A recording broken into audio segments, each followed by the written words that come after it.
Hello everyone, स्वागत है आप सभी का स्टडी राइज यूट्यूब चैनल पर। आज हम अपने पैट एग्ज़ाम के प्रैक्टिस सेट नंबर 2 का अध्ययन करेंगे। जैसा कि आप सभी को ज्ञात है, स्टडी राइज यूट्यूब चैनल पर टीजीटी, पीजीटी के प्रैक्टिस सेट करवाए जा रहे हैं, जो आपके आने वाले एग्ज़ाम में बहुत ही उपयोगी साबित होंगे। आगे बढ़ने से पहले जो भी स्टूडेंट इस चैनल पर फर्स्ट टाइम विजिट कर रहे हैं, वो चैनल को सब्सक्राइब करें और यदि वीडियो पसंद आती है तो वीडियो को लाइक, शेयर, कमेंट अवश्य करें। चलिए फिर शुरू करते हैं। आज का पहला क्वेश्चन है, जब x वस्तु के एवजी की कीमत कम होती है तो x की मांग, ऑप्शन है इसमें, बढ़ जाती है, कम हो जाती है, अपरिवर्तित रहती है या वर्धमान दर पर बढ़ती है। तो इसका राइट आंसर होगा बढ़ जाती है। क्या है? ऑप्शन नंबर ए, बढ़ जाती है। जब x वस्तु के एवजी की कीमत कम होती है तो x की मांग क्या होगा? इंक्रीज हो जाएगी, बढ़ जाएगी। क्वेश्चन नंबर नेक्स्ट, इस्पाहन एक प्रकार का कर है। ये किस प्रकार का कर है? ठीक है, तो इसमें ऑप्शन दिए हैं, स्वचालित भुगतान लेन देन कर, मुद्रा लेन देन कर, बैंक लेन देन कर या प्रतिभूति लेन देन कर। तो इस्पाहन जो कर है वो कैसा कर है? एक मुद्रा लेन देन कर है। कैसा कर है? मुद्रा का लेन देन कर है। तो इस तरह से ऑप्शन हमारा बी राइट आंसर होगा, मुद्रा लेन देन कर। आगे बढ़ते हैं। क्वेश्चन नंबर 18, उत्पादन के 3 स्तंभ क्या हैं? उत्पादन के 3 स्तंभों के बारे में पूछा गया है, तो वो क्या है? इसमें ऑप्शन में दिया हुआ है, पूंजी, भूमि, बाजार या भूमि बाजार श्रम या बाजार पूंजी श्रम या भूमि श्रम पूंजी। तो उत्पादन के 3 स्तंभ कहे जाते हैं, वो होता है भूमि, श्रम, पूंजी। क्या क्या जरूरी होता है? भूमि, श्रम, पूंजी। तो इस तरह से option number D right answer होगा। यानी उत्पादन के 3 स्तंभ कौन कौन से हैं? भूमि, श्रम, पूंजी, ये सबसे जरूरी होते हैं। इसके बिना यदि ये तीनों चीजें नहीं है आपके पास तो आप उत्पादन नहीं कर सकते। भूमि भी चाहिए, श्रम भी चाहिए और आपको उसमें लगाने के लिए पूंजी भी चाहिए। ओके, नेक्स्ट क्वेश्चन है क्वेश्चन नंबर 19, अवमूल्यन का अर्थ है। अवमूल्यन का अर्थ पूछा है इसमें। अवमूल्यन का क्या अर्थ है? तो ऑप्शन है इसमें, घरेलू मुद्रा के स्थान पर एक नई मुद्रा को लागू करना, चल पूंजी या अन्य देशों की मुद्रा की तुलना में घरेलू मुद्रा का मान कम करना या घरेलू मुद्रा का मान बढ़ाना। ठीक, तो इसमें अवमूल्यन का अर्थ है अन्य देशों की मुद्रा की तुलना में घरेलू मुद्रा का मान कम करना। क्या हो जाएगा? अन्य देशों की मुद्रा की तुलना में घरेलू मुद्रा का मान कम करना, यानी option number C right answer होगा। इसे हम ऐसे भी समझ सकते हैं, जैसे देश की मुद्रा के ब्रहा मूल्य में कमी जब हो जाती है, ठीक है, जो बाहरी, जो विदेशों में मूल्य जो होता है हमारी मुद्रा का, तो वो कम हो जाता है, उसे अवमूल्यन कहा जाता है। जैसे एक डॉलर है, उसकी कीमत क्या है? 60 रुपए का है। $1 की कीमत क्या है? 60 रुपए। और यदि वही $1 कितने रुपए का आने लगे? 70 रुपए का हो जाए, उसकी कीमत क्या हो जाए? 70 रुपए का हो जाए, तो इसका अर्थ क्या हुआ कि रुपए का अवमूल्यन हो गया। ठीक है, जहाँ पे $1 60 रुपए का था, वहीं पे $1 अब कितने का हो गया? 70 रुपए का हो गया, तो रुपए का अवमूल्यन हो गया। जब अवमूल्यन होता है तो देश के आयातों की घरेलू कीमतें बढ़ जाती हैं। ठीक है, क्या होता है? जब अवमूल्यन होता है तो देश के आयातों की घरेलू कीमतें बढ़ जाती हैं तथा निर्यातों की विदेशी कीमत गिर जाती हैं, अथवा इससे देश की वस्तुएं, जो देश में उत्पादन जो वस्तुएं की जाती हैं, वो विदेशों में जब जाती हैं तो वो सस्ती हो जाती हैं, यानी निर्यात हमारे सस्ते हो जाते हैं।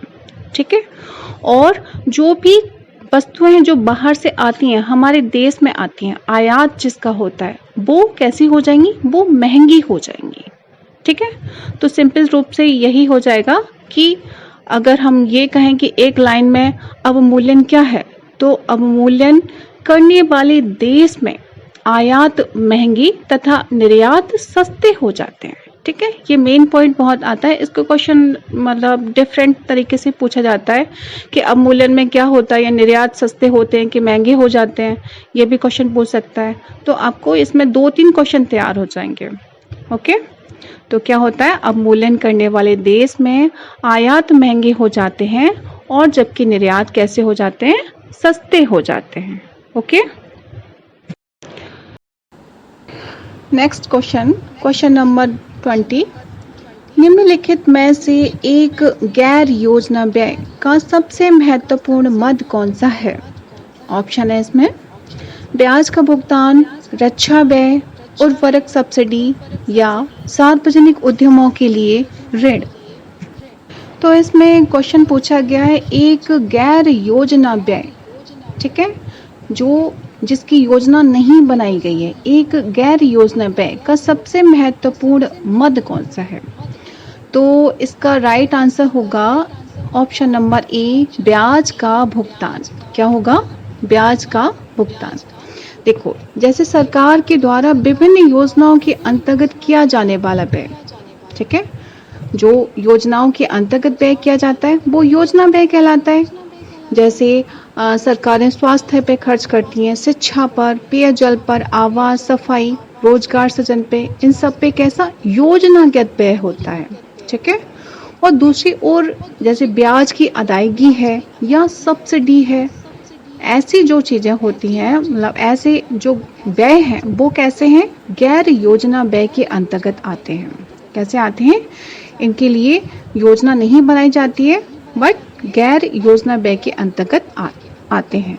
तो गैर योजनागत पूंजीगत व्यय का सबसे महत्वपूर्ण मद जो होता है वो कौन सा होता है? ब्याज का भुगतान होता है। किसका भुगतान? ब्याज का भुगतान। वैसे इसमें एक ऑप्शन उर्वरक सब्सिडी भी दी गई है, ये भी हो सकता था, लेकिन सबसे बड़ा पूछा है ना। अगर सबसे बड़े की बात हो, अगर ब्याज का भुगतान दिया हो तो ब्याज का भुगतान ही राइट आंसर करना होगा। ठीक है, जैसे सरकार है गैस पे सब्सिडी दे देती है या उर्वरक पे सब्सिडी दे दी या किसी और चीज़ पे सब्सिडी देती, वो भी गैर योजनागत व्यय है, लेकिन ब्याज का भुगतान यदि ऑप्शन में होता है तो वही आपको टिक करना होगा। तो इस तरह से राइट आंसर हो जाएगा हमारा 20 का ए ऑप्शन। ओके,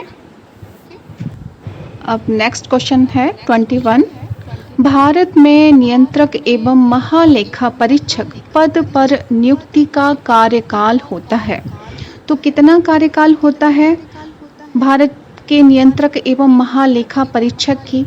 ठीक है, तो ऑप्शन इसमें दिया है 4 वर्ष, 3 वर्ष, 6 वर्ष या 7 वर्ष। तो भारत के नियंत्रक एवं महालेखा परीक्षक, जिसे हम कैग भी कहते हैं, इसकी नियुक्ति पहले तो राष्ट्रपति द्वारा की जाती है। ठीक है, एक पॉइंट ये क्वेश्चन आता है कि किसके द्वारा कैग की नियुक्ति की जाती है, तो इसमें राष्ट्रपति द्वारा इनकी नियुक्ति की जाती है। दूसरा इनका कार्यकाल, तो कार्यकाल होता है 6 वर्ष। 6 वर्ष या 65 वर्ष की आयु जो भी पहले निर्धारित हो, ठीक है, वो माना जाएगा। यदि कैग के जो अध्यक्ष हैं वो यदि 65 वर्ष पहले ही हो गए, 6 इयर्स नहीं हो पाए, तो वो पहले ही रिटायर्ड हो जाएंगे। ठीक है, तो या तो 6 वर्ष या फिर 65 वर्ष, जो भी पहले हो वही निर्धारित है। ओके, आगे बढ़ते हैं। नेक्स्ट क्वेश्चन है, केंद्रीय मंत्रिपरिषद सम्मिलित रूप से किसके प्रति उत्तरदायी होती है? जो केंद्रीय मंत्रिपरिषद है वो सम्मिलित रूप से किसके प्रति उत्तरदायी होती है? ऑप्शन में ए राष्ट्रपति, प्रधानमंत्री, लोकसभा या लोकसभा और राज्यसभा। तो केंद्रीय मंत्रिपरिषद जो होती है वो लोकसभा के प्रति उत्तरदायी होती है। किसके प्रति होती है? लोकसभा के प्रति, यानी option number C right answer होगा। केंद्रीय मंत्रिपरिषद लोकसभा के प्रति उत्तरदायी होती है यदि इसमें किसी मंत्री के विरुद्ध, ठीक है, जब कार्यकाल होता है इनका तो इनके किसी मंत्री के विरुद्ध अविश्वास प्रस्ताव लाया जाता है और यदि वो पारित हो जाता है, ठीक है, तो संपूर्ण मंत्रिमंडल को पद त्याग करना पड़ता है। ठीक है, जैसे हम सुनते हैं ना, कई बार सुना है कि अविश्वास प्रस्ताव लाया गया है, योगी जी के विरुद्ध भी लाया गया था और भी प्राइम मिनिस्टर के विरुद्ध भी लाया गया। अगर यदि वो पारित हो जाए तो क्या होगा, पूरे मंत्रिमंडल को पद त्याग करना पड़ेगा। ठीक है, तो केंद्रीय मंत्रिपरिषद सम्मिलित रूप से किसके प्रति उत्तरदायी होती है, तो लोकसभा के प्रति उत्तरदायी होती है। नेक्स्ट क्वेश्चन देखते हैं, क्वेश्चन नंबर 23। भारत सरकार के वित्तीय खातों से जुड़े भारत के नियंत्रक एवं महालेखा परीक्षक का प्रतिवेदन किसे प्रस्तुत किया जाता है। ठीक है, महालेखा परीक्षक, नियंत्रक एवं महालेखा परीक्षक की बात की जा रही है, जो अभी ऊपर क्वेश्चन आया था जिसमें उनकी कार्यकाल की अवधि पूछी थी, वही है महालेखा परीक्षक। तो इसमें ये पूछा है कि जो वित्तीय खातों से जुड़े भारत के नियंत्रक एवं महालेखा परीक्षक को प्रतिवेदन किसे प्रस्तुत करता है, यानी ये हैं कैग के जो अध्यक्ष हैं वो किसे अपना प्रतिवेदन प्रस्तुत करते हैं। ठीक है, तो ऑप्शन है इसमें प्रधानमंत्री, केंद्रीय मंत्रिमंडल, राष्ट्रपति या संसद। तो जो भारत के नियंत्रक एवं महालेखा परीक्षक जो होते हैं वो अपना प्रतिवेदन किससे प्रस्तुत करेंगे, राष्ट्रपति को प्रस्तुत करते हैं। किसे करते हैं प्रतिवेदन अपना, किसे देंगे, राष्ट्रपति को। तो इस तरह से ऑप्शन हमारा सी राइट आंसर हो जाएगा। Next question, question number 24। सरकारी बजट पेश करने की तारीख कौन तय करता है। ठीक, सरकारी बजट जब पेश होता है वो तारीख कौन तय करता है। तो इसमें ऑप्शन है लोकसभा अध्यक्ष, राष्ट्रपति, वित्त मंत्री या केंद्रीय मंत्रिमंडल। तो सरकारी बजट पेश करने की जो तारीख होती है वो राष्ट्रपति तय करते हैं। कौन करते हैं, राष्ट्रपति तय करते हैं। तो इस तरह से ऑप्शन नंबर बी हमारा राइट आंसर हो जाएगा। क्वेश्चन नंबर 25 डैश है। सबसे पहले संघ सूची और समवर्ती सूची के विषयों पर कानून बनाती है। कौन बनाता है कानून। तो ऑप्शन है इसमें लोकसभा, रक्षा मंत्रालय, प्रधानमंत्री कार्यालय या भारतीय प्रतिभूति और विनिमय बोर्ड।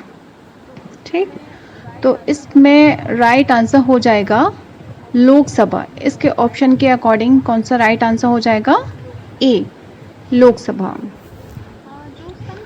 जो संघ सूची होती है तो संघ सूची के विषयों पर केवल कौन कानून बनाता है, संसद ही कानून बना सकती है। कौन बना सकता है, केवल संसद कानून बना सकती है। लेकिन जबकि समवर्ती सूची की बात की जाए तो समवर्ती सूची में जो भी विषय आते हैं उन पे संसद और राज्य विधानमंडल दोनों ही कानून बना सकते हैं। कौन कौन, संसद भी बना सकती है और राज्य विधानमंडल भी बना सकती है। परंतु यदि कोई विवाद उत्पन्न हो जाता है दोनों के बीच, ठीक है, केंद्र और राज्यों के बीच यदि कोई विवाद उत्पन्न हो जाता है तो संसद द्वारा निर्मित कानून यानी कि केंद्र सरकार द्वारा निर्मित कानून ही लागू किया जाएगा।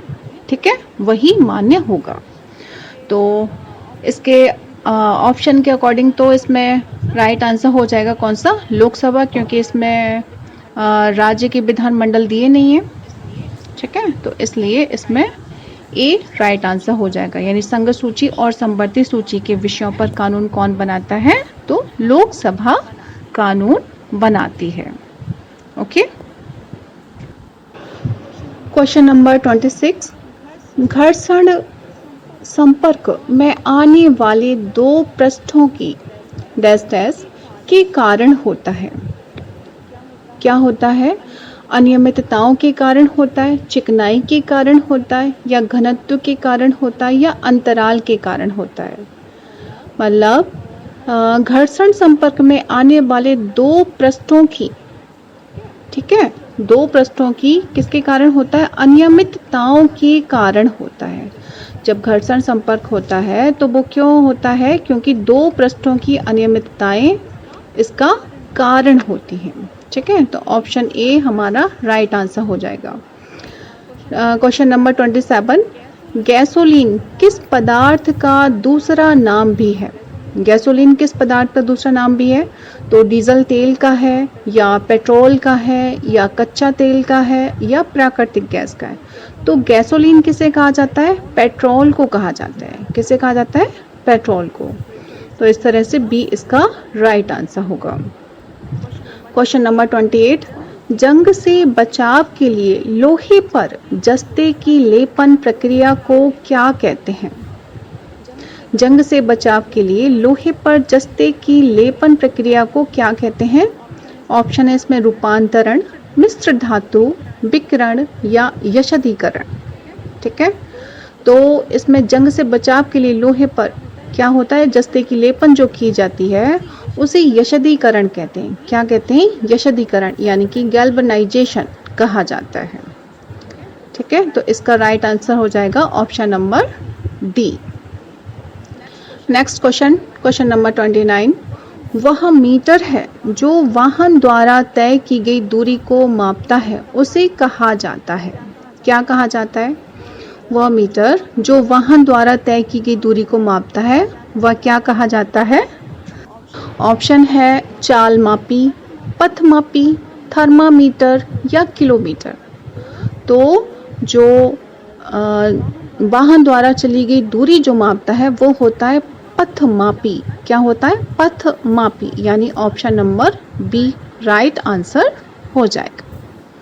क्वेश्चन नंबर 30, ऊर्जा की एसआई इकाई क्या है? यानी एसआई पद्धति में क्या ऊर्जा का मापक है? तो इसमें ऑप्शन है न्यूटन, जूल, किलोवाट, अश्वशक्ति।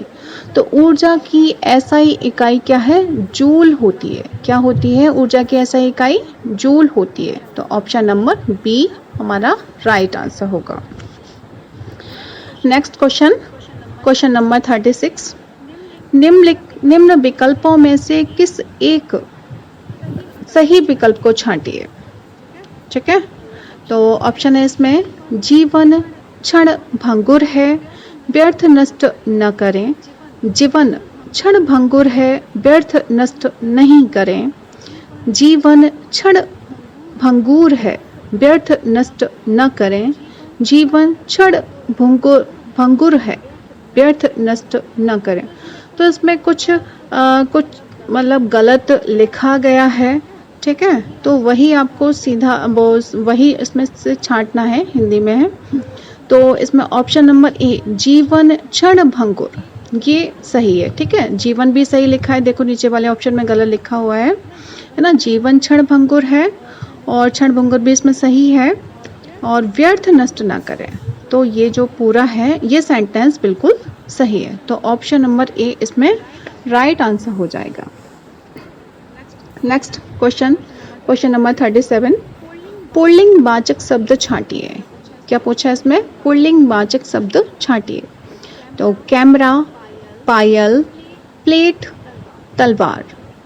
ठीक है, तो इसमें कैमरा जो है, कैमरा क्या हो जाएगा? पुल्लिंग वाचक शब्द हो जाएगा। कैसा हो जाएगा?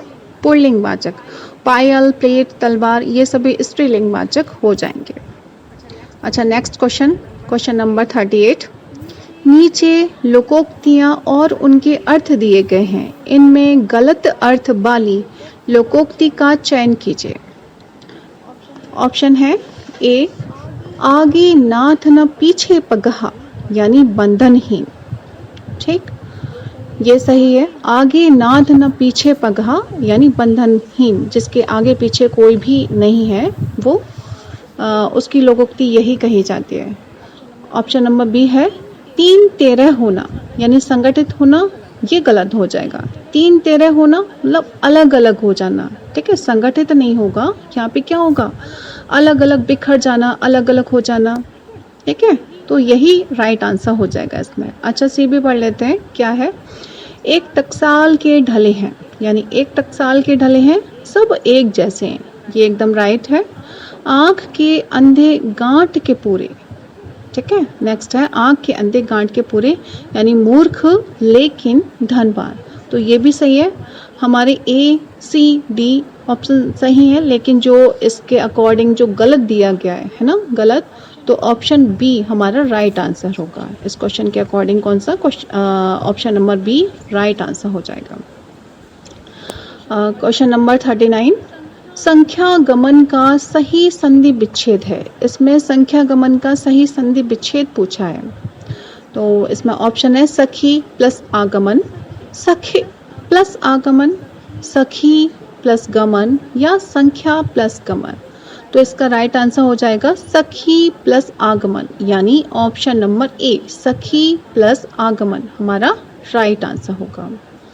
नेक्स्ट क्वेश्चन 40, पसीने से युक्त वाक्यांश के लिए एक शब्द कौन सा है इसमें पसीने से युक्त के लिए? तो पास युक्त, स्वेदिश, स्वेदित या पसीदित।